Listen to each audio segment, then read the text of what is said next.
تمام تعریفیں، تمام تر محاسن محامد رب کریم کے لیے کہ محض اسی ہی کی توفیق اور اسی ہی کے کرم سے آج ہم سب اس کے محبوب صلی اللہ علیہ وسلم کے ذکر کے لیے جمع ہوئے۔ صرف ایسی محافل میں آ کے بیٹھ جانا ہی بہت بڑی سعادت ہے، کیونکہ کہا جاتا ہے عند الذکر الصالحین تنزل الرحمت، کہ جہاں نیک لوگوں کا ذکر ہوتا ہے وہاں اللہ کی رحمت کا نزول ہوتا ہے۔ تو کیسے ممکن ہے جب نیکوں کے رسول تمام انبیاء علیہ السلام کے سردار صلی اللہ علیہ وآلہ وسلم کا ذکر ہو اور وہ حلقہ، وہ ایریا اور وہ اسپیس اللہ کی رحمت سے خالی، سوال ہی پیدا نہیں۔ تو یہ عین رحمت کے لمحات ہیں۔ میری طلبہ سے گزارش ہے کہ مؤدب بیٹھیں، آپ اپنی ذاتی گفتگو بعد میں کر سکتے ہیں، لیکن جب اللہ کے محبوب صلی اللہ علیہ وسلم کے ذکر کی کسی محفل میں آئیں تو انتہائی ادب کی جو صورت ہوتی ہے اس کو اختیار کریں۔ ہم سب اس بات کو بخوبی جانتے ہیں کہ قرآن کریم کا یہ معجزہ ہے، یہ اعجاز ہے کہ کوئی بھی شخص کسی بھی شعبے سے وابستہ ہو، جب اس کا مطالعہ کرتا ہے اور کسی خاص موضوع کی تلاش کے لیے قرآن کریم کو کھولتا ہے، چاہے وہ کوئی دینی شخص ہو یا کوئی کنونشنل پروفیشن سے اس کا تعلق ہو، چاہے مسلمان ہو یا غیر مسلم ہو، اگر کسی خاص موضوع کی تلاش میں وہ قرآن کریم میں تحقیق شروع کرتا ہے تو آپ بخوبی جانتے ہیں کہ وہ اسے بہترین قسم کی رہنمائی اور اس کو ایسے ایسے پوائنٹس مل جاتے ہیں جو شاید بلکہ یقیناً کہیں اور مل نہیں سکتے۔ اچھا، اس حقیقت کو مسلمان بھی تسلیم کرتے ہیں، ہمارے ایمان کا حصہ، اور غیر مسلم بھی اس کو تسلیم کرتے رہے، برملا اس کا اظہار بھی کرتے رہے۔ میں آج ایک بات آپ کو اس بات کا اعادہ کروانا چاہوں گا کہ آپ اپنے دل میں مکمل یقین رکھیے کہ جس طرح قرآن پاک کی یہ شان ہے، یہ عظمت ہے، یہ اعجاز ہے کہ آپ جس حوالے سے اس کا مطالعہ کریں گے، پڑھیں گے، تحقیق کریں گے، آپ کو روشنی مل جائے گی۔ اللہ کی عزت کی قسم، اللہ نے اپنے محبوب صلی اللہ علیہ وآلہ وسلم کو بھی یہی شان دی۔ آپ کا تعلق کسی بھی شعبے سے، آپ کسی بھی پریشانی میں مبتلا ہو، کوئی سا بھی غم آپ کی زندگی میں آیا ہو، کوئی دشواری، کوئی ایسی الجھن ہو جس کا آپ کو سرا ہی نہیں ملا، آپ لقد کان لکم فی رسول اللہ اسوۃ حسنہ کے مصداق سیرت کا مطالعہ کیجیے۔ ممکن ہی نہیں کہ آپ اس رحمت سے خالی لوٹیں گے۔ ایسی رہنمائی ملے گی جسے یوں کہیے کہ دل باغ باغ ہو جاتا ہے، بے ساختہ آپ کے کلمہ واہ کا نکل جاتا ہے۔ جیسے اعلیٰ حضرت نے کہا نا کہ واہ کیا جود و کرم ہے شہ بطحا تیرا، کہ نہیں سنتا ہی نہیں ماننے والا۔ ایک اور جگہ آپ نے فرمایا کہ کیا ہی ذوق افزا شفاعت ہے تمہاری، واہ واہ، کہ قرض لیتی ہے گناہ پرہیزگاری، واہ واہ۔ یعنی جس شخص نے حضور صلی اللہ علیہ وسلم کی سیرت کا گہرائی کا مطالعہ کیا اور اسے جب وہ نعمت مل جاتی ہے تو بے ساختہ کلمہ واہ کا نکل ہی جاتا ہے۔ یہاں پہ اساتذہ موجود ہیں، طلبہ بھی موجود ہیں۔ صرف ایک مثال دے کر میں آگے بڑھنا چاہوں گا۔ حضور صلی اللہ علیہ وسلم کی بارگاہ میں ایک شخص آیا، اب یہ سمجھ لیجئے کہ کلاس روم ہے، ٹیچر موجود ہیں اور ایک اسٹوڈنٹ سوال کر رہا ہے۔ اس شخص نے حضور صلی اللہ علیہ وسلم سے یہ کہا کہ یا رسول اللہ صلی اللہ علیہ وسلم، مجھے زنا کی اجازت دے دیجیے۔ کیسا ان ڈسپلن کوسچن کیا اس نے اس مقدس بارگاہ میں، اور کسی فحش بات۔ صحابہ کرام اس کی طرف دوڑے، حضور نے روک دیا صحابہ کرام، اور آپ صلی اللہ علیہ وآلہ وسلم نے اس شخص کو اپنے نزدیک بلایا اور اس شخص سے بڑی سادہ سی بات کی کہ اگر کوئی شخص تیری والدہ ماں کے ساتھ یہ معاملہ کرے کیا تو پسند کرے گا؟ اس نے کہا یا رسول اللہ میرے ماں باپ آپ پر قربان، میں ہرگز اس کو پسند نہیں کروں گا۔ تو آپ نے فرمایا کوئی اور بھی اس چیز کو پسند نہیں کرے گا کہ اس کی والدہ کے ساتھ ایسا ہو گیا۔ پھر آپ نے کہا کہ اگر کوئی تیری بیٹی کے ساتھ یہ معاملہ کرے کیا تجھے اچھا لگے گا؟ اس نے کہا یا رسول اللہ میرے ماں باپ آپ پر قربان، میں ہرگز اس کو پسند نہیں کروں گا، برداشت نہیں کر سکتا کہ میری بیٹی کے ساتھ یہ معاملہ کرے۔ آپ صلی اللہ علیہ وسلم نے فرمایا کوئی اور شخص بھی اس چیز کو پسند نہیں کرے گا۔ پھر آپ نے خالہ کی مثال دی، آپ نے پھوپھی کی مثال دی، یہاں تک کہ وہ اس فعل کی برائی کو سمجھ گیا کہ یہ فعل ایک اچھا فعل نہیں ہے۔ اس کے بعد حضور صلی اللہ علیہ وسلم نے اس شخص کے لیے اللہ تبارک و تعالیٰ سے اسی کے سامنے دعا کی کہ الہی اس کے نفس کو، اس کے ذہن کو، دل کو پاکیزہ کر اور اس کی حیا کی حفاظت فرما۔ اب اس واقعے کو اگر ایز اے ٹیچر ہم دیکھیں، جیسا میں نے کہا کہ جس شعبے کے لوگ اس کو پڑھیں گے اس شعبے کی موتی چن سکتے ہیں، تو سب سے پہلی بات تو ٹیچر کو یہ سیکھنی چاہیے کہ کنٹرول یور سیلف۔ اپنی کلاس میں طلبہ کے سامنے کسی بھی بات پہ آپ کو ریش نہیں ہونا۔ دوسرا نقطہ یہ ملا کہ اچھے پڑھنے والے بچوں کو تو آپ بالعموم پڑھا دیجئے، لیکن جو نکما ہو اسے قریب لا کر اس کو زیادہ توجہ دیجیے۔ یہ ممکن نہیں کہ آپ تمام طلبہ کو ایک ہی طرح سے پڑھا دیجیے۔ اور تیسری بات یہ پتہ چلی کہ یہاں پہ رسول اللہ صلی اللہ علیہ وسلم نے کوئی فلسفہ بیان نہیں کیا، اخروی نقصانات بیان نہیں کیے، معاشرتی نقصانات بیان نہیں کیے، اور اس شخص کو بہت سادہ انداز میں ایکسپلین کیا اس فعل بد کی برائی کا۔ تمہیں ہر جگہ اپنی علم کی وسعت کا اظہار کرنا ضروری نہیں ہوتا، ہر شخص کو، ہر طلبہ کو اس کی استطاعت، اس کے ذہن کے مطابق گائیڈنس دینی چاہیے۔ اچھا میں آپ کو ایک بات بتاؤں، یہ جو بات میں کر رہا ہوں نا کہ آپ ریش نہ ہوں اور آپ جو ایکسکلوسیو اسٹرگلرز ہوں بچے ان پہ توجہ دیں اور آپ اس کی عقل کے مطابق گفتگو کریں، یہ باتیں آپ کو تمام ایجوکیشنل بکس میں مل جائیں گی، اور جو بھی تعلیم کے اصول مزین کرتے ہیں، لکھتے ہیں، وہ چیز مل جائے گی۔ لیکن یہاں میں جو بات آپ کو بتانا چاہ رہا ہوں وہ یہ ہے کہ سیرت کے مطالعے سے آپ کے شعبے میں جو نکھار آتا ہے اور سیرت کے مطالعے سے جو آپ کو موتی ملتے ہیں وہ سوال ہی پیدا نہیں ہوتا، آپ کھنگال ڈالیں کسی کتاب میں نہیں مل سکتے۔ یہ تین باتیں تو بڑی کامن ہیں، لیکن جو چوتھی بات ہے جو حضور پاک صلی اللہ علیہ وسلم نے اس کے سینے پہ ہاتھ رکھ کر اور اس کے لیے جو دعا فرمائی ہے، یہ وہ نقطہ ہے کہ جس سے چینج آتا ہے، یہ وہ نقطہ ہے کہ جس سے وہ طالب علم آپ کا گرویدہ، آپ کے قریب، آپ کا فرما بردار اور آپ کی بات سننے پر آمادہ ہو جاتا ہے۔ اور جب ایک استاد اتنی کوشش کرے اپنے طالب علم کے لیے کہ اس پر توجہ بھی دے، اس پہ جو ہے وہ اس کی عقل کے مطابق گفتگو بھی کرے اور اس کے لیے دعا بھی کرے، تو ممکن نہیں کہ آپ کا سبق اس کے ذہن نشین نہ ہو۔ تو آپ یہ سمجھ لیجئے کہ سیرت کا مطالعہ کتنا اہم ہے اساتذہ کے لیے۔ طلبہ اگر اسی واقعے کو دیکھیں تو طلبہ دیکھیں جس طرح حضور صلی اللہ علیہ وسلم نے اس فعل بد کی مثال مختلف لوگوں کو مثال دے کے فرمائی کہ اگر میں کسی استاد کی نقل اتارتا ہوں تو میں بھی تو سوچوں کہ اگر میرے والد کی استاد ہوں کوئی نقل اتار رہا ہو کیا مجھے اچھا لگے گا؟ اچھا نہیں۔ اگر میرا بڑا بھائی یہاں پہ پڑھا رہا ہو اور کوئی سامنے میرے دوست نقل اتارے مجھے اچھا لگے گا؟ نہیں۔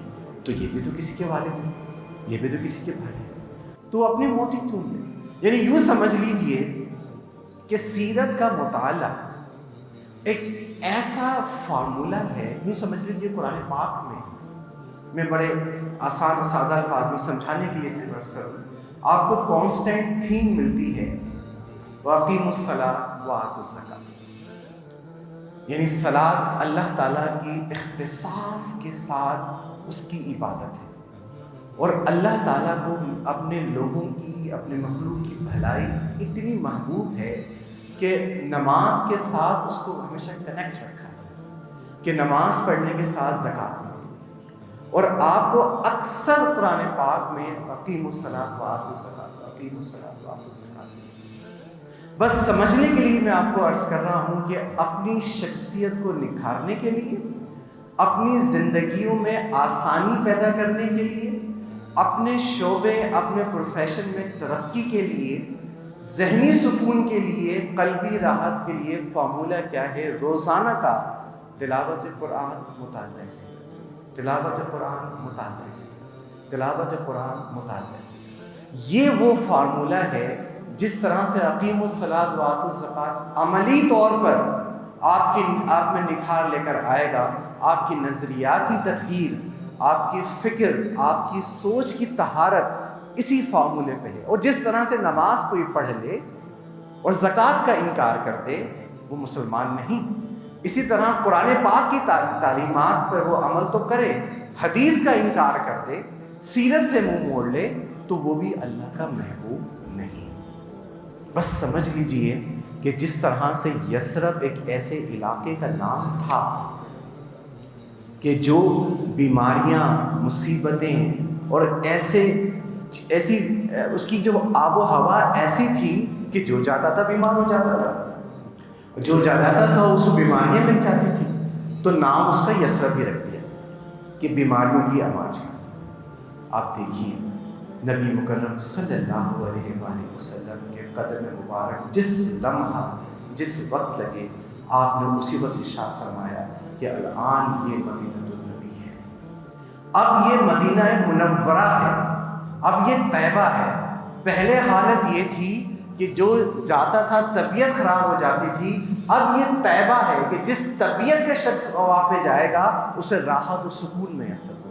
اور اگر آپ یہ دیکھ لیں کہ پوری دنیا کے روشن ترین، پورے دنیا کے سب سے زیادہ مہکتا ہوا دا موسٹ پیسفل سٹی اگر آپ دیکھیں تو وہ اللہ کے نبی صلی اللہ علیہ وسلم کا شہر مبارک ہے. بالکل اسی طرح سے ہماری زندگیاں اگر تاریک ہیں، ہماری زندگیوں میں الجھنیں ہیں، ہمیں لطف نہیں آتا نماز کا، ہمیں کیف نہیں آتا عبادات کا، ہمارے شب و روز اپنے معاملات میں ایسے گھرے ہوئے ہیں کہ روحانیت دور دور نہیں، تو اپنی زندگی میں نبی مکرم صلی اللہ علیہ وسلم کی سنت کو انوائٹ کیجیے، سنت کو داخل کیجیے کہ جس طرح سے یثرب مدینہ بن کے چمک رہا ہے، یقین کیجیے اسی طرح سے آپ کی شخصیت بھی نکھرے گی، آپ کا دل بھی روشن ہوگا اور ذہن بھی روشن ہو جائے گا. تو پہلا حق حضور صلی اللہ علیہ وآلہ وسلم کا یہ ہے کہ ہم میں سے جتنے لوگ یہاں موجود ہیں نیت کریں کہ مرنے سے پہلے میں نبی مکرم صلی اللہ علیہ وسلم کی پوری سیرت کا مطالعہ ضرور کروں. اور مجھ سمیت ہم میں سے کسی شخص کو یہ نہیں پتا کہ ہماری موت کب ہے، تو اس میں تاخیر نہیں ہونی چاہیے. کچھ کتب ہیں بڑی کمپوز اور کمپیکٹ ہیں. سیرت رسول عربی نور بخش توکلی رحمۃ اللہ تعالیٰ علیہ کی خوبصورت سیرت ہے، آپ بآسانی اس کو پڑھ سکتے ہیں. سیرت مصطفیٰ عبد المصطفیٰ اعظمی رحمۃ اللہ تعالیٰ علیہ ان کی کتاب ہے، وہ پڑھیں. اگر آپ میری چوائس پوچھیں تو جان عالم صلی اللہ علیہ وسلم ضیاء القرآن پبلیکیشن کی کتاب ہے، سعادت علی قادری صاحب رحمۃ اللہ تعالیٰ کی کتاب ہے. ایسی پیاری کتاب ہے، یوں سمجھیے کہ میں 2002 سے ڈاکٹر صاحب پڑھا رہا ہوں اسلامک اسٹڈیز، اور اتفاق کی بات ہے کہ جب بھی سیرت کے موضوع کو میں نے کوئی لیکچر پریپیئر کرنا ہے تو میرے سامنے یہی کتاب ہوتی ہے جان عالم، اور آپ یہ بھی یقین کیجئے کہ مجھے پتہ ہے کہ اس صفحے میں کیا عبارت لکھی ہے۔ کتاب کی چاشنی ایسی ہے کہ میں دوبارہ پڑھتا ہوں اور اس سے لطف اندوز ہوتا ہوں، کیونکہ بزرگوں نے نہ جانے کس نیت سے کس لکھی، اور وہ کیف آج ہم محسوس کر رہے ہیں۔ تو یہ وہ زندگی کے لمحات وہ ہوتے ہیں، آپ یقین کیجئے اس پر کوئی شک نہیں اور نہ آپ کو کوئی ڈاؤٹ ہونا چاہیے کہ پوری لائف کے آپ کے جو موسٹ پریشس مومنٹس ہیں، جو قیمتی ترین لمحات ہیں، وہ وہی لمحات ہیں کہ جب آپ دن میں اللہ کے محبوب صلی اللہ علیہ وآلہ وسلم کی سیرت کا مطالعہ کر رہے ہیں، ان کے بارے میں پڑھ رہے ہیں اور ان کے بارے میں سن رہے ہیں۔ اور اگر اس ایک فعل سے آپ کی زندگی محروم ہے، یعنی صبح ہوتی ہے رات ہو جاتی ہے، آپ نبی مکرم صلی اللہ علیہ وسلم کا ذکر اس انداز میں نہیں پڑھتے نہ کرتے ہیں، یقین کیجئے اٹس اے گریٹ لاس۔ کتنا بے رونق، روکھا، پھیکا، بے مزہ وہ دن ہے کہ اللہ کے محبوب کا ذکر نہ ہو، اور کیسی بے رونق اور شب ہے کہ جس میں محبوب خدا صلی اللہ علیہ وسلم میں درود کی محفل نہ ہو سکے۔ تو پہلی بات تو آپ سمجھ لیجئے کہ جس طرح سے آپ کے سبجیکٹس ہیں، آپ کا کریکولم ہے، آپ کا سلیبس ہے، آپ کی زندگی کا کریکولم سیرت رسول صلی اللہ علیہ وسلم ہے، اور ایسا نہیں ہے کہ کوئی آپ کو الہام ہوگا پوری سیرت آپ ایک دن میں چٹکی میں جم جائیں گے، ایسا پاسبل نہیں۔ You have to read it, آپ کو مطالعہ کرنا ہے۔ صرف ہم جذبات اور عقیدت ہماری ایمانی تقاضا ہے، بہت ضروری ہے، لیکن آج عہد کر لیجئے کہ اس سے ایک قدم آگے میں اللہ کے رسول صلی اللہ علیہ وسلم کے اسوہ کے حوالے سے ضرور مطالعہ کروں۔ انما الاعمال بالنیات، اعمال کا تعارف بتا نیتوں پہ کہا جاتا ہے کوئی شخص اگر 70 نیت کر لے گھر سے نکلتے وقت، نماز پہ جاتے وقت، کہ مسجد میں پہنچتے رہے یہ کروں گا یہ کروں گا یہ کروں گا، اور کوئی ایک کام بھی نہ کر سکے، اللہ کی رحمت ایسی ہے کہ 70 نیتوں پہ اس کا اجر لکھ دیا جاتا ہے۔ تو کیسی مبارک گھڑیاں ہیں، اللہ کی رحمت کا نزول ہے۔ تو دعا بھی کیجئے، نیت بھی کیجئے کہ روزانہ نہیں تو ہفتے میں 3 بار، ہفتے میں 3 بار نہیں تو ہفتے میں 2 بار، اس سے کم نہیں کیجئے، کہ میں نبی مکرم صلی اللہ علیہ وسلم کا سیرت کا مطالعہ ضرور کروں۔ اور یہ 2 بار میں ایک ریلیکسیشن کنسیشن کے لیے کہہ رہا ہوں، یہ کوئی پہاڑ نہیں ہے کہ آپ روز نہیں پڑھ سکے۔ بہت مشہور مقولہ ہے where there is a will there is a way۔ جب آپ کے دل میں will ہوگی آپ سیرت کا مطالعہ ضرور کریں گے۔ میں مختصراً حقوق مصطفیٰ صلی اللہ علیہ وسلم کے حوالے سے قرآن پاک کی 3 آیات جو ہے بس پیش کر کے اجازت چاہوں گا۔ سورہ حجرات ایک ایسی سورت ہے جس میں اللہ تبارک و تعالیٰ نے تمام تر sociology, politics, state matters, international community کے اسٹیٹس کو، انڈیویجول، ڈومیسٹک اور جتنے بھی ایشوز ہیں جن کا تعلق ہیومن رائٹس سے بنتا ہے، چاہے وہ انفرادی سطح کے ہوں یا اجتماعی سطح کے ہوں، اور چاہے ان کا تعلق ریاست سے ہو، چاہے وہ کسی گھر سے ہو، سمجھیں کہ انکیپسولیٹ کر دیے ہیں اللہ تعالیٰ نے سورہ حجرات۔ اور ان تمام چیزوں کو بیان کرنے سے قبل اللہ تبارک و تعالیٰ نے رسول مکرم صلی اللہ علیہ وسلم کے ادب کو سکھایا ہے۔ شروع کی جو آیات ہیں، شروع کی 5 آیات جو ان تمام چیزوں کو، جتنے بھی رائٹس ہیں، جتنے بھی افیئرس ہیں، جتنی بھی سوشیالوجی ہے، پولیٹیکل سائنس ہے، سوشل سائنسز کے اسپیکٹ ہیں، وہ بعد میں ہیں، پہلے ادب نبی صلی اللہ علیہ وسلم۔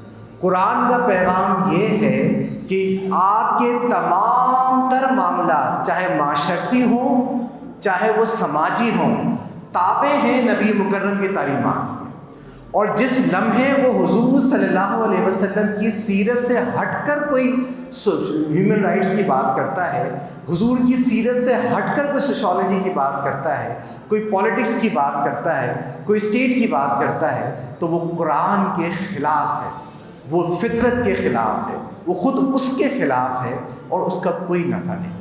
تو ایک تو اصول یہ بنا لیجئے کہ سورہ حجرات میں اللہ تبارک و تعالیٰ نے ہمیں یہ اصول دیکھا کہ ہم کسی جب ہیومن رائٹس این جی او کو دیکھیں تو ہم اس فارمولے سے پرکھ لیں کہ کیا یہ نبی مکرم صلی اللہ علیہ وسلم کی تعلیمات کے تابع ہیں۔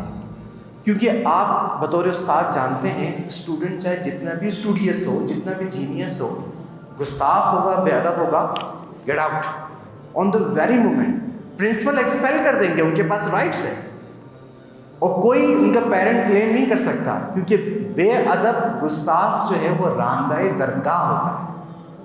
تو پہلا سبق جو ہے وہ ادب ہے، اور یہی قرآن پاک کا نظم ہے، یہی طریقہ ہے۔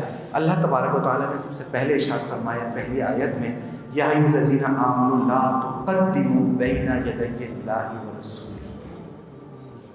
یہ زندگی کا پورا نریٹو بیان ہو رہا ہے۔ اس کی پہلی چیز کیا ہے کہ اے ایمان والوں، آگے نہ بڑھا کرو اللہ اور اس کے رسول سے۔ اب میری بات ذرا غور سے سنیں۔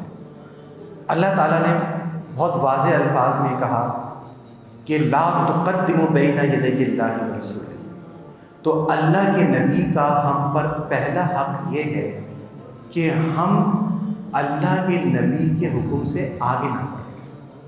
اللہ کے نبی نے یہ کہا کہ سیدھے ہاتھ سے پانی پیو، تو اب الٹے ہاتھ سے پانی پینا تقدیم ہوگی، آگے بڑھنا ہوگا۔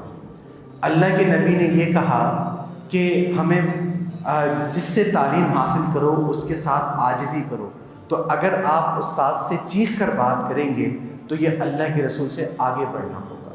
یعنی اللہ کے نبی نے جو آپ کو حکم دیا ہے، آپ کی زندگی کا گزارنے کا تمام تر معاملات اسی کے ذیل ہوں گے، اور اگر زندگی میں کوئی بھی فعل آپ اپنی مرضی اور اپنی عقل سے کرتے ہیں، یہ اللہ کے رسول سے آگے بڑھنا ہے، اور اس کا اللہ تعالیٰ نے واضح طور پر منع کیا۔ چاہے اس کا تعلق ہماری ڈریسنگ سے ہو، چاہے اس کا تعلق آپ کے ہیئر اسٹائل سے ہو، چاہے اس کا تعلق آپ کے تعلقات سے ہو، کس سے دوستی کرنی ہے، کس سے دوستی نہیں کرنی، آپ اپنی مرضی بعد میں سوچیں، لا تقدموا کو پہلے سوچیں کہ میرے رسول نے کیا کہا ہے۔ اور آپ کھانے کی ٹیبل پر بیٹھیں، آپ والدین سے گفتگو کریں، آپ اپنے دوست احباب کے ساتھ معاملہ کریں، لا تقدموا کی صدا ایکو ہونی چاہیے آپ کے دماغ میں کہ میں اللہ کے رسول سے آگے نہ بڑھوں۔ صحابہ کرام میں مجال ہی نہیں تھی، تصور ہی نہیں تھا کہ زندگی کا کوئی معاملہ اللہ کے نبی صلی اللہ علیہ وسلم کی مرضی کے علاوہ کر دیں۔ جس چیز کا پتہ نہیں ہوتا حضور کی بارگاہ میں آتے، اپنی معاملات عرض کرتے کہ میرے ساتھ یہ معاملہ ہوا، میں کیا کروں۔ وہ والی کیفیت نہیں تھی کہ میرا دل چاہا، میں نے یہ سمجھا، میرے خیال میں، میرے مطابق، یہ تو بات ہی نہیں تھی۔ تو زندگی گزارنے کا پہلا اصول اگر ہم یہ دیکھیں تو یہی ہے کہ اپنی زندگی میں لا تقدموں کی صدا کو اولین ترجیح دیں، چاہے کوئی بھی معاملہ ہو، اس کی برکات آپ دیکھیے۔ اور پھر اللہ تعالیٰ نے واتقوا اللہ کہہ کے یہ فرما دیا، the moment you exceed the way, جس لمحے آپ اللہ کے رسول کی مرضی کے خلاف کریں گے تو ڈر جاؤ، اللہ تعالیٰ کا عذاب بہت سخت ہے۔ اور پھر یہ بھی فرما دیا ان اللہ سمیع علیم، کہ اگر بیٹا آپ کھڑے ہو کے کالج میں پانی پیتے ہیں، اس بات پہ شاید کوئی آپ کو مارے گا نہیں، کوئی ڈانٹے گا بھی نہیں، کوئی برا بھی نہیں کہے گا، کوئی سرزش بھی نہیں ہوگی، لیکن آپ بیٹھے، آپ نے بسم اللہ الرحمن الرحیم پڑھا، اور آپ نے 3 سانسوں میں جیسے رسول اللہ نے کہا آپ نے پانی پیا، تو اللہ نے فرمایا ان اللہ سمیع علیم، وہ سنتا ہو جانتا ہے، یور تھنگس آر ریکارڈڈ، اور جس کے لیے آپ نے یہ معاملہ کیا ہے، اور انشاءاللہ اس کا اجر آپ کو ضرور ملے گا۔ تو یوں سمجھ لیجئے عشق رسول کی پہلی ریکویزٹ، پہلی جو کنڈیشن ہے وہ اتباع و پیروی رسول ہے۔ ایسا نہیں ہے کہ اللہ کے رسول کی مرضی کے خلاف نمازیں چھوڑتے جائیں اور انتہائی خوش الہانی سے آپ نعتیں پڑھیں اور اپنے آپ کو عاشق رسول کریں، تو یہ قرآن کے منہج کے خلاف ہے۔ قرآن سب سے پہلی بات اتباع اور پیروی کو لے کر آتا ہے کہ پہلے اپنی ذات میں دیکھیں کہ رسول اللہ کی تعلیمات کہاں ہیں۔ اب معاملہ کیا ہوا کہ کوئی لوگ صرف اس پیروی کے عمل کو لے کر عشق محبت کی تراوٹ سے بالکل الگ ہو گئے اور انہوں نے ادب، لحاظ اور عزت کے معاملے کو بالکل پس پش ڈال دیا، تو ان لوگوں کے لیے بھی اللہ تبارک و تعالیٰ نے، اب یہ دیکھیے کہ اگلی آیات میں کس طرح سے معاملہ فرمایا۔ اللہ نے فرمایا، اس کی اگلی آیات ہے، یعنی یوں سمجھیے کہ یہاں پہ کوئی طالب علم ہو، اس کا نام نعمان ہو، اور میں یہ کہوں کہ نعمان بیٹا کل آپ میری بات غور سے سنیے گا، اور فوراً میں یہ کروں نعمان بیٹا کل مجھے یہ کہنا ہے، جب میں دوبارہ آپ کو آپ کے نام سے مخاطب کر رہا ہوں، it means some thing very important. تو یا ایھا الذین آمنوا پہلی آیت میں تھا، دوسری آیت میں دوبارہ اللہ تعالیٰ نے یا ایھا الذین آمنوا کی تکرار فرمائی، یہ توجہ کے لیے، اور آپ نے فرمایا یا ایھا الذین آمنوا لا ترفعوا اصواتکم فوق صوت النبی۔ اب اللہ تعالیٰ نے وہ معیار ادب بتایا کہ حضور پاک صلی اللہ علیہ وسلم کا ادب و لحاظ کیا ہو۔ آپ نے فرمایا، اللہ تعالیٰ فرماتا ہے کہ اے ایمان والو اپنی آوازوں کو نہ بلند کرو نبی کریم صلی اللہ علیہ وسلم کی آواز سے، وَلَا تَجْهَرُوا لَهُ بِالْقَوْلِ كَجَهْرِ بَعْضِكُمْ لِبَعْضٍ أَن تَحْبَطَ أَعْمَالُكُمْ وَأَنتُمْ لَا تَشْعُرُونَ۔ کہیں ایسی آپس میں آپ کے ساتھ اس طرح بات نہ کرو جس طرح زور سے ایک دوسرے سے باتیں کرتے ہو، کہیں اس بے ادبی کے سبب تمہارے سارے اعمال، ایمان سمیت سارے اعمال برباد ہو جائیں اور تمہیں اندازہ نہیں ہوگا۔ بیٹا جو بات سمجھنے کی ہے وہ سمجھ لیں آپ سب لوگ جو باتیں کر رہے ہیں، یعنی بے ادبی کی جو لیسٹ فارم ہو سکتی ہے وہ یہ ہے کہ آپ مؤدب بھی ہیں، آپ کی آواز ذرا سی بلند ہو جائے۔ اللہ نے اس چیز کو بھی منع کیا اور کلیئر ورڈز میں وارن کیا، اف یو ڈو سو، اگر یہ کام تم کرو گے تمہارے سارے اعمال برباد ہو جائیں گے، اپنے آپ کو بڑے نمازی سمجھیں گے۔ تو کیسے مجال ہو جاتی ہے ہماری کہ رسول اللہ کی بارگاہ میں بیٹھے ہیں، وہ لطیفے سنائیں، مذاق کریں، ٹھٹا کریں، ادھر ادھر دیکھیں، اپنی باتیں کریں۔ یہ ہے رسول کا ادب۔ حضور کا ادب اللہ تعالیٰ نے اس معیار کا فرمایا۔ اور جب یہ آیت نازل ہوئی، صحابہ کرام، ابو بکر صدیق رضی اللہ تعالیٰ عنہ قسم کھائے کہ زندگی بھر بلند آواز سے بات نہیں کروں گا، یہاں تک کہ کوئی وفد آتا تھا تو آپ پہلے باہر جا کے اس وفد کو ادب رسول بتاتے تھے کہ اس طرح بات کرنی ہے، آواز بلند نہیں ہونی۔ حضرت عمر فاروق اتنی آہستہ بات کرتے کہ دوبارہ سننے کی حاجت ہو جاتی۔ ایک صحابی تھے، میں چاہوں گا کہ ان کا نام آپ ذہن نشین کر لیں، ثابت بن قیس۔ آپ سب لوگ پڑھے کہیے ثابت بن قیس رضی اللہ تعالیٰ، مختصر لفظ کہ یہ وہ صحابی تھے جن کی آواز نیچرلی لاؤڈ تھی اور وہ آواز، ان کا لہجہ بلند تھا۔ جب یہ آیت نازل ہوئی تو انہوں نے اپنے آپ کو کمرے میں بند کر لیا اور انہوں نے کہا میری آواز تو کئی بار بلند ہوئی ہے حضور کی بارگاہ میں، تو میرے تو سارے اعمال برباد ہو گئے۔ اور اس رنج میں روتے رہے، توبہ کرتے رہے، اللہ تعالیٰ سے دعا کرتے رہے کہ میری آواز پست ہو جائے اور میں حضور کی بارگاہ میں حاضر ہو سکوں۔ اور جب دن گزر گئے، حضور نے دریافت کیا کہ ثابت کہاں ہیں، تو بتایا گیا کہ وہ تو رو رہے ہیں کیونکہ ان کے لہجہ، ان کی آواز بلند ہے، وہ آ نہیں رہے۔ تو حضور نے جب بلایا، جب وہ آئے تو حضور صلی اللہ علیہ وسلم نے حضرت ثابت بن قیس سے کہا کہ ثابت کہاں ہو، کیوں روئے جا رہے ہو اور کیوں نہیں آ رہے؟ تو پھر حضرت ثابت بن قیس نے فرمایا کہ میری آواز لہجہ بلند ہے اور آیت نازل ہو چکی ہے، تو میں خوف زدہ ہوں کہ میرے لہجے کی وجہ سے میرے اعمال نہ ہو جائیں۔ تو یہ یوں سمجھیے کہ لاجیکل لیول سے بڑھ کر ادب کی ایک مثال تھی۔ ہر شخص یہ جانتا ہے کہ اگر نیچرلی اس کی آواز بلند ہے تو وہ عذر ہے، معافی لائق ہے، لیکن یہ اس کے باوجود ادب کا ایک معیار تھا۔ حضور صلی اللہ علیہ وسلم حضرت ثابت بن قیس سے اتنے خوش ہوئے، آپ نے فرمایا ثابت کیا تم اس بات کو پسند کرتے ہو کہ تم عزت اور عیش کی زندگی گزارو؟ اور اللہ کی راہ میں تم شہید کیے جاؤ اور اللہ تعالیٰ تمہیں جنت میں داخل کرے؟ فوراً آپ نے فرمایا رضیت یا رسول اللہ، میں راضی ہو گیا، میں راضی ہو گیا۔ اور ثابت بن قیس کے حوالے سے روایتوں میں، سیرت کی کتب میں موجود ہے، ساری زندگی آرام، سکون اور عیش میں گزری، ایسی عزت ملی جہاں سے گزرتے صحابہ کرام کھڑے ہو جاتے تھے ان کے احترام میں کہ یہ وہ صحابی ہیں جن کو اللہ تعالیٰ رسول پاک نے جنت کی بشارت دی، جنتی ہیں۔ جنگ یمامہ ہوئی مسلمہ کذاب کے خلاف، مسلمانوں کا جذبہ تھوڑا سا یعنی کم تعداد تھی، وہ تعداد زیادہ تھی، تو یہی ثابت بن قیس سے بوڑھے ہو چکے تھے، انہوں نے تبلیغ کی اور خود آگے بڑھ گئے، اور اللہ کی راہ میں جب یہ شہید ہوئے تو یقینی سی بات ہے جنت بھی ان کو میسر ہوئی۔ ایک کرامت ان کی سنا دو کہ جب شہادت ان کی ہو گئی، یہ اسی بیٹل آف یمامہ میں ایک صحابی جو موجود تھے ان کے خواب میں آیا، کہا کہ میں جس وقت مجھے شہید کیا گیا ہے، ایک بہت قیمتی ذرہ میرے لباس جب بدن پہ تھی، وہ ایک کافر نے چرا کر فلاں خیمے میں ایک ہنڈیا ہے اس کے نیچے رکھی ہوئی ہے، اور اس کی نشانی یہ ہے کہ اس خیمے کے باہر ایک گھوڑا بندھا ہوا ہے، لمبی رسی ہے، تم خالد بن ولید رضی اللہ تعالیٰ عنہ ان سے کہو کہ وہ کل جائیں اور وہ میری ذرا نکالیں اور مسلمانوں کے استعمال میں لے کر آئیں۔ اور دوسری بات یہ کہ ابو بکر صدیق رضی اللہ تعالیٰ عنہ کے پاس مدینے میں جانا اور ان سے کہنا کہ فلاں فلاں فلاں کا مجھ پر قرض تھا، وہ میرا قرض ادا کر دیں اور میرے غلام کو جو ہے اس کو بھی آزاد کر دیں۔ حضرت انس فرماتے ہیں کہ یہ پوری امت کے واحد صحابی ہیں کہ جن کے مرنے کے بعد ان کی وصیت پہ عمل کیا گیا، اور خالد بن ولید اگلے دن گئے، اس خیمے میں پہنچے، اس ذرا کو حاصل کی، ابو بکر صدیق نے ان کا قرض ادا کیا، اور یوں سمجھیے کہ ثابت بن قیس سرخرو ہوئے۔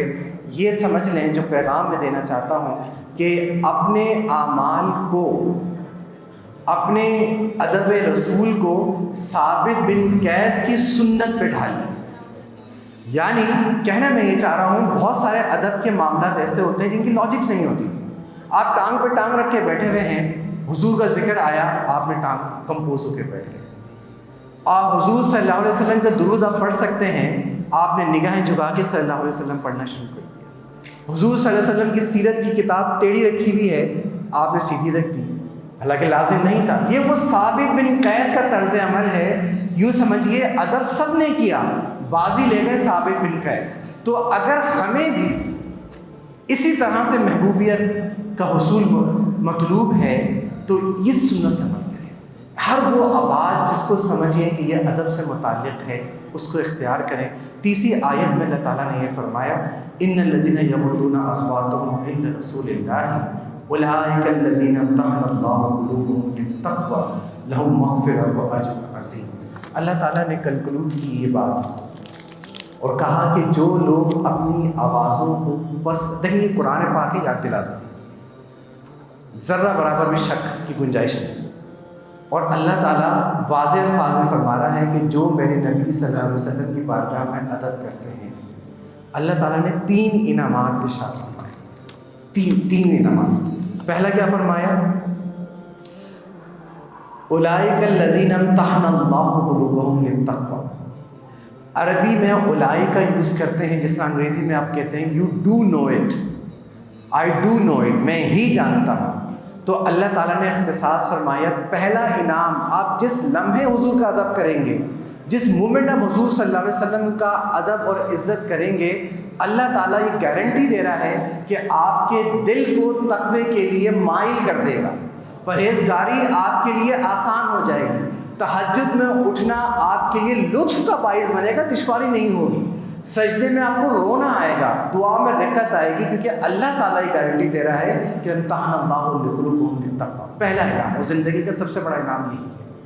اور دوسرا انعام اللہ تعالیٰ نے فرمایا لہم مغفرہ، لہم مغفرہ، سارے گناہ معاف ہو جائیں گے۔ بالکل انکنڈیشنل اسٹیٹمنٹ ہے، صغیرہ کبیرہ، دانستہ غیر دانستہ، کہ جان بوجھ کے کیے۔ لہم مغفرت کی صدا ایسی ہے کہ بخشے جائیں گے۔ کون؟ جب آپ حضور کا لحاظ کریں، ان الذین یغضون اصواتهم۔ اور آخر میں فرمایا وَأَجْرٌ عَظِيمٌ، وَأَجْرٌ عظیم، خود اللہ تعالیٰ جس کو عظیم کہے، آپ سمجھیے بچوں، اللہ تعالیٰ نے پوری دنیا کتنی بڑی ہے، کتنی نعمت ہے، اللہ تعالیٰ فرماتا ہے کہ اس پوری دنیا کی جو بھی چیزیں اس کی حیثیت مچھر کے پر سے بھی کم ہے، جس کو آپ بہت کچھ سمجھتے ہیں، اور جس اجر کو خود اللہ تعالیٰ عظیم کہے وہ کتنا بڑا اجر ہوگا. اور یہ مت سمجھیے کہ یہ مرنے کے بعد ہی ملے گا، وہ اجر عظیم ایک انکنڈیشنل اسٹیٹمنٹ ہے، یہ دنیا میں بھی اجر ملے گا. 3 انعامات آپ کے لیے کنفرمڈ ہیں، گارنٹیڈ ہیں جب آپ حضور نبی کریم صلی اللہ علیہ وسلم کا ادب کریں گے. آپ کا دل پرہیزگاری کی طرف مائل ہوگا، آپ کا رب آپ کے گناہوں کو بخش دے گا، اور اللہ دنیا میں نعمتیں دے گا، آخرت کی راحتیں آپ کے قدموں میں ہوں گی، قبر کی روشنی ہوگی. تو بس زندگی کو ڈھال لیجیے حضور صلی اللہ علیہ وسلم کے ادب میں، حضور صلی اللہ علیہ وسلم کے لحاظ میں. شرم نبی کی حیثیت ہے، ایسا نہیں ہے کہ ہم حضور کی بارگاہ میں بے شرم ہو جائیں. حضور صلی اللہ علیہ وسلم سے منہ لیں. تو سیرت کا مطالعہ ضرور کیجیے، اور اللہ تعالیٰ کے دیے ہوئے اصول اپنی زندگیوں میں تقدیم کو ہٹا دیں. کبھی نہ بڑھیں اللہ کے رسول سے آگے. ہر فیصلے میں، ہر معاملے میں اللہ کے رسول کا فیصلہ کو پہلے دیکھیے، اور جب حضور کا ذکر ہو دا موسٹ رسپیکٹیبل پوسچر آپ اڈاپٹ کر سکتے ہیں وہ اڈاپٹ کریں. اور حضور کے ذکر میں جب ادب کریں گے وہ رب آپ کو وہ نوازے گا. خالد محمود خالد صاحب کا شعر ہے تسلیم بھائی کہ صلائے نعت نبی جس دن پائے گا خالد، وہ کرم دیکھنا دیکھنے والا ہوگا. تو یہ جب ادب کریں گے، جب اجر ملے گا وہ اجر دیکھنے والا ہوگا. جزاک اللہ خیر.